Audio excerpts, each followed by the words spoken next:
안녕하세요. 오늘 여러분이 보내주신 자료, 중소기업 재직자 5대 저축공제 안내? 이거 상당히 흥미로운 내용인데요. 오늘은 이 정책 금융 상품에 대해서 좀 속속들이 파헤쳐보는 시간을 갖겠습니다. 네, 안녕하세요. 이게 중소기업 근로자들이 좀 오래 다니고 또 자산 형성도 돕는다 뭐 이런 취지 같은데 과연 이게 정확히 어떤 구조인지 또 누구에게 실질적인 도움이 될지 한번 같이 살펴보시죠. 네, 좋습니다. 그럼 먼저 가장 기본적인 그림부터 한번 그려볼까요? 그러니까 중소기업 다니는 분이 매달 최대 50만 원까지 저축을 하면 회사가 그 금액의 20%를 이렇게 보태주고 5년 뒤 만기가 되면 이 모든 돈을 근로자가 가져가는 방식. 이게 맞나요? 네, 그게 핵심 골격입니다. 아주 정확히 보셨어요. 조금 더 이제 구체적인 구조를 들여다보면요. 만기 때 받는 돈이 어떻게 구성되냐면 재직자 본인이 낸 돈 당연히 있고요. 여기에 은행 이자가 붙겠죠. 그리고 이제 말씀하신 회사가 지원해준 금액, 이게 재직자 납입금의 20%고요. 마지막으로 정부의 세제 혜택이 더해지는 구조입니다. 아, 정부도 여기에 역할을 하는군요. 세제 혜택이라면 구체적으로 어떤 거죠? 네, 정부는 이제 직접 돈을 주는 건 아니고요. 간접 지원 방식인데 회사가 지원해준 금액 있잖아요. 그 20% 해당 금액, 그걸 법인세 계산할 때 비용으로 인정해줍니다. 이걸 보통 손금 인정이라고 하죠. 그리고 경우에 따라서는 관련 세액공제 혜택도 받을 수 있고요. 아하, 그러니까 회사 입장에서도 이게 마냥 돈만 쓰는 게 아니라 세금 혜택으로 어느 정도 좀 돌려받는 그런 구조군요. 그렇죠. 회사의 참여 부담을 좀 덜어주는 장치인 셈이죠. 그런 게 되게 좋은 제도 같은데 혹시 아무나 다 가입할 수 있는 건가요? 그냥 중소기업에 다니기만 하면 다 되는 건지? 아, 그건 아닙니다. 기본적으로는 중소기업 기본법상의 중소기업, 여기에 재직 중인 근로자여야 해요.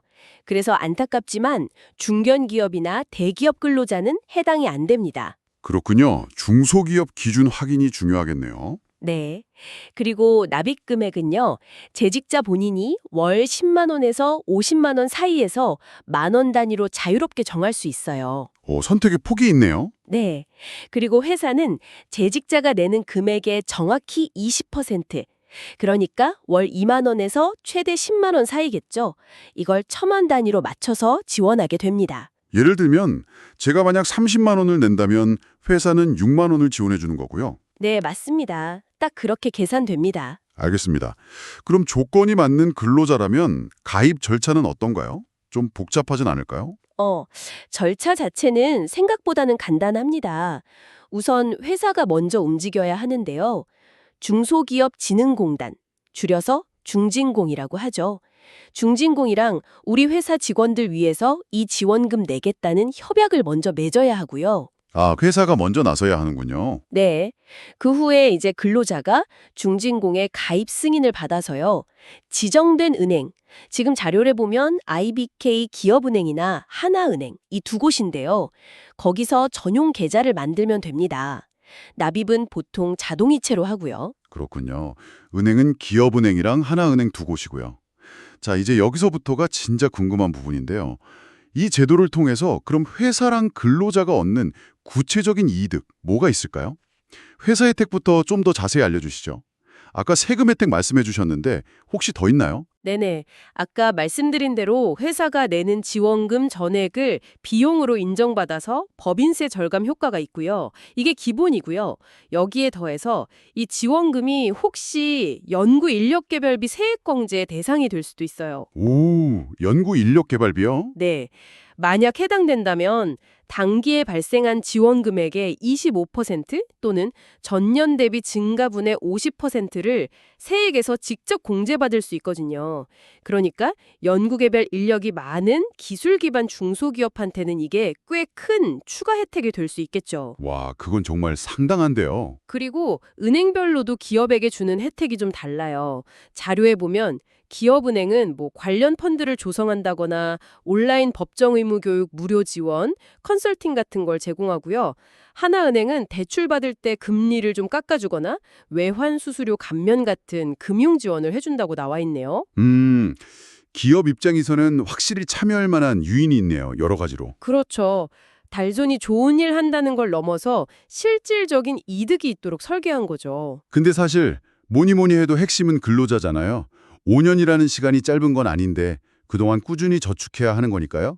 그만한 가치가 있으려면 근로자한테 돌아가는 혜택이 정말 확실해야 할 것 같아요. 어떤가요? 네, 맞습니다. 가장 중요한 부분이죠. 5년 만기가 되면요. 근로자는 본인이 낸 원금과 이자는 물론이고 그동안 회사가 지원해준 지원금까지 전부 다 받게 됩니다. 이게 핵심인데요. 이 회사 지원금 부분에 대해서 소득세의 50%를 감면해줘요. 아, 세금 감면 50%나요? 네, 절반을 깎아주는 거죠. 근데 만약 청년 근로자, 그러니까 만 15세에서 34세 사이라면요. 감면율이 90%로 확 올라갑니다. 90%요? 와, 거의 다 감면해 주는 거네요. 그렇죠.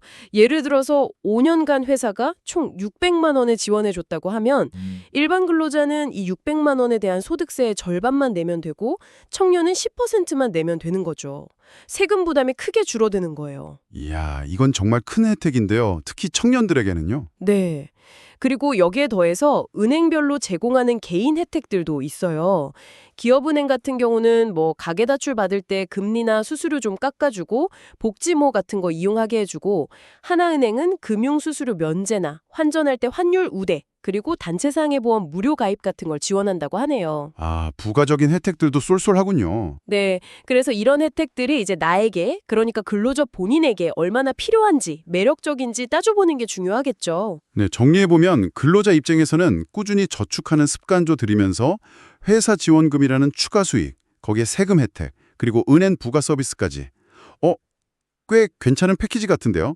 현재로서는 IBK 기업은행과 하나은행, 이 두 곳에서만 가능하고요. 네, 맞습니다. 자, 오늘 여러분이 보내주신 자료를 통해서 이 중소기업 재직자 우대저축공제를 좀 깊이 있게 살펴봤습니다. 겉으로 보기에는 중소기업의 인력난 해소, 그리고 근로자의 목돈 마련, 이 두 마리 토끼를 잡으려는 것 같아요. 정부, 기업, 은행이 이렇게 함께 협력하는 일종의 윈윈 모델로 설계된 것 같고요. 내일 정책의 큰 그림은 분명 그렇죠. 중소기업 경쟁력을 좀 강화하고 또 근로자들의 자산 형성을 지원하겠다. 이런 목표인데요.